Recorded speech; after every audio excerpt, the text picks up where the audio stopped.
Tower of God, esse anime eu acho que é o hype real, é o real hype dos animes, porque no primeiro dia, no primeiro episódio desse anime, a galera já conseguiu colocar ele lá no Trends do Twitter, que são os assuntos mais comentados, né, pelas pessoas, e ele já tinha mais de 34 mil pessoas falando sobre ele. Tinha até passado já o BBB, pra você ter uma noção do que estava acontecendo. E eu assisti esse anime, eu comentei, já tinha comentado sobre ele, né, por alto, no último vídeo que eu gravei, falando sobre os animes da temporada de abril que eu iria acompanhar, e Tower of God estava nesse meio aí. Eu assisti e eu achei interessante, eu gostei, tem algumas coisas para falar sobre ele nessas primeiras impressões, então vamos lá que a gente vai comentar um pouco sobre Tower of God.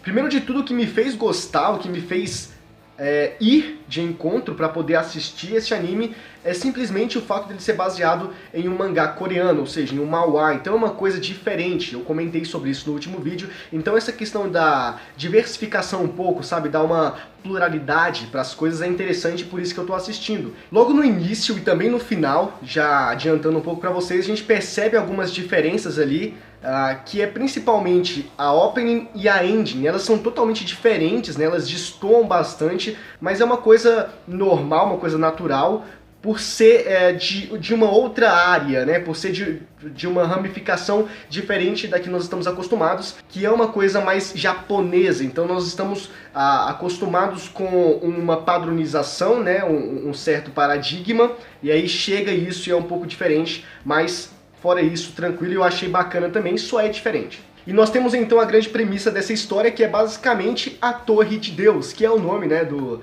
anime, e consiste em que existe uma torre em que existem vários andares até você chegar no alto da torre, lá no último andar, que é onde você consegue alcançar tudo aquilo que você deseja.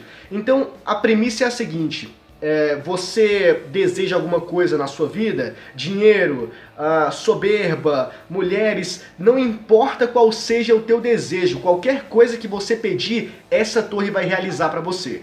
E o objetivo dos personagens ali é tentar chegar ao topo dessa torre para conceder, né, para fazer com que ela conceda os desejos que eles querem. Então é um grande survival que vai acontecendo ali, e é aí que nós somos apresentados ao nosso protagonista, o personagem chamado de Bam. Pra gente falar do Bam, a gente precisa falar da Rachel, que é outra personagem que parece ser muito importante, que é a garota que decidiu que queria ver as estrelas, queria olhar o céu porque não aguentava mais a escuridão do mundo em que eles viviam. E essa garota, ela consegue sim chegar até o topo da torre, ela consegue ver o céu e tudo mais, e a Rachel era a pessoa pela qual o Bam é extremamente apaixonado. Não sei se eu poderia dizer paixão, talvez seja um equívoco, mas ele sente alguma coisa pela Rachel. Então a Rachel conseguiu, ela foi embora, e o Bam ele fica meio que desesperado, desolado, porque quando ele precisava de alguém, quando não existia mais ninguém no mundo, a Rachel foi quem apareceu e ajudou e auxiliou ele. Então basicamente o que nós temos aqui é um personagem devoto, né, por uma garota, e é complicado, né? Eu não vou dizer que isso é ruim ou que isso é bom, não quero dar um juízo de valor para isso, né? Uma sentença exata, como se fosse uma lógica. Então assim, ele decide que ele vai subir a torre, ele vai, sei lá, ele vai enfrentar os obstáculos para poder chegar no alto da torre e se reencontrar com a Rachel. Esse é o diferencial do Bam. Enquanto todas as pessoas estão lutando ali, se matando para conseguir os seus objetivos egoístas, ele tá indo lá, ele tá subindo e se esforçando, se arriscando, sem querer, na verdade, chegar até a torre e, sei lá, conquistar um desejo. Ele tá cagando pra isso. Ele só quer reencontrar a Rachel. Mas aí nós percebemos que o Bam, ele é um personagem irregular. Pelo que eu entendi, porque isso não ficou muito claro, talvez eles exemplifiquem isso com o passar dos episódios, mas aparentemente um personagem irregular, alguém irregular dentro dessa história, é uma pessoa que entra pelos portões à força. Ele faz isso sozinho por ele mesmo, alguma coisa assim do gênero. E fora ele ser um personagem regular, que já é uma coisa meio ruim, ele também é muito besta. Parece ser muito ingênuo e ao mesmo tempo ele também é muito fraco. Só que, claro, ele é o protagonista.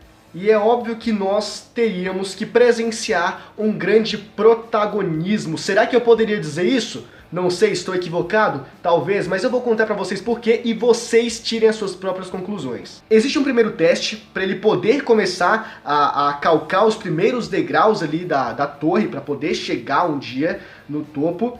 E o primeiro teste, ele precisa enfrentar uma espécie de enguia aquática que está protegendo uma esfera negra que ele precisa quebrar. É isso. E as pessoas dizem que ninguém consegue, nem as pessoas que estão no nível 20 da torre são capazes prontamente de derrotar esse enguia. Então, resumindo pra vocês, ele consegue fazer isso. Porque ele pode ser muito besta, ele pode ser um personagem meio fraco, mas ele é muito inteligente e o protagonismo está ao favor dele. Cara, quando já teve o lance de que os personagens, as pessoas do nível 20 não conseguem executar tal tarefa, tu já começa a pensar, cara, são pessoas experientes, são pessoas, né, que estão na jogada há mais tempo e não conseguem tão facilmente. O moleque lá que chegou agora, é um irregular, é fraco, ele consegue na primeira tentativa? Parece estranho, mas talvez não seja tão, não sei. Eis que então ele acaba passando nesse primeiro teste, o que o leva para o segundo teste e que finaliza o episódio, e a gente vai comentar aqui, porque vai ser o último tópico que eu quero tratar com vocês a respeito desse primeiro episódio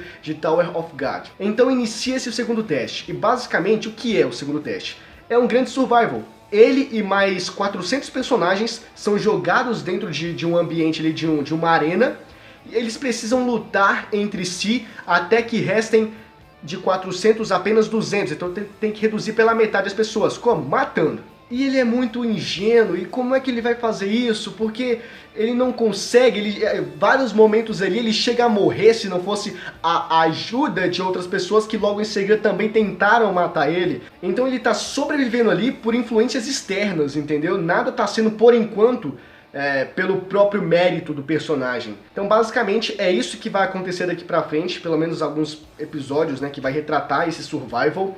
E aqui eu ofereço algumas impressões que talvez só eu tive, não sei, outra pessoa teve também, mas que basicamente Tower of God é uma mescla de Made in Abyss junto com Jogos Vorazes. A gente tem o que? Dentro de Made in Abyss, a gente tem o abismo, né, e várias camadas abaixo. Em Tower of God a gente tem uma torre com várias camadas acima.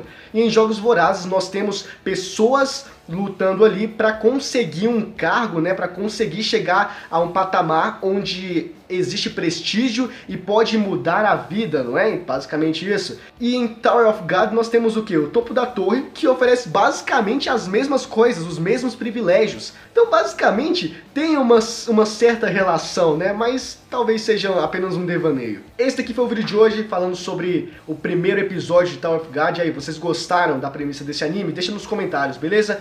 Muito obrigado por ter chegado até aqui. Deixa o like, se inscreve no canal, ative o sininho das notificações para você ficar por dentro de tudo que eu enviar aqui no canal. E na descrição tem uns links para você me seguir lá no Instagram e também me seguir no Twitter, beleza? Conto muito com o vosso apoio. A gente se vê no próximo vídeo. É nóis, valeu, falou e tchau.